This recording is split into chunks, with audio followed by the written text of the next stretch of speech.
गेल्या 10 वर्षापासून रखडलेल्या सांगली कोल्हापूर रस्त्याचं काम शेतकऱ्यांना योग्य मोबदला देऊन त्वरित पूर्ण करावं आणि शक्तीपीठ महामार्गाने शेती, वनसंपदा आणि पर्यावरण धोक्यात येणार असल्यानं तो रद्द करावा या मागणीसाठी आज शिवसेना उद्धव बाळासाहेब ठाकरे पक्षाच्या वतीनं जिल्हा प्रमुख संजय चौगुले यांच्या नेतृत्वाखाली हातकणंगले बस स्थानकासमोर तीव्र निदर्शनं करून तहसीलदार सुशीलकुमार बेलेकर यांना निवेदन देण्यात आलंय। गेल्या 10 वर्षांपासून कोल्हापूर सांगली मार्गाचं काम रखडलं असून या रस्त्यावर मोठमोठे खड्डे पडले आहेत। यातूनच दररोज हजारो वाहन प्रवास करत असतात।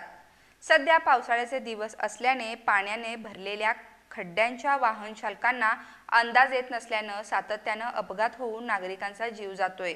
अर्धवट कामामुळे वाहतूक कोंडी, धूळ प्रदूषण यासारख्या समस्या गंभीर बनल्या आहेत। अधिग्रहित केलेल्या जमिनींचा मोबदलाही अनेक शेतकऱ्यांना अद्यापही मिळालेला नाही। काही शेतकऱ्यांना मोबदल्याशिवाय शेतीपासून हद्दपार करण्यात आलं असून त्यांची उपजीविका धोक्यात आली आहे। याबाबत वारंवार निवेदन देऊनही शासनानं केवळ आश्वासनाव्यतिरिक्त काहीच दिलं नाही। यामुळे आंदोलन करण्याची वेळ आली आहे। तसंच भविष्यातील शक्तीपीठ महामार्गाच्या प्रस्तावालाही नागरिक आणि शेतकरी मोठ्या प्रमाणात विरोध दर्शवतायत।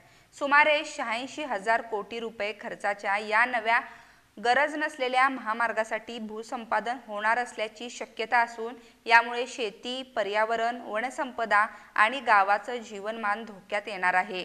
यामुळे शिवसेना उद्धव बाळासाहेब ठाकरे पक्षानं या प्रकल्पाला सुरुवातीपासूनच स्पष्ट विरोध दर्शवलाय।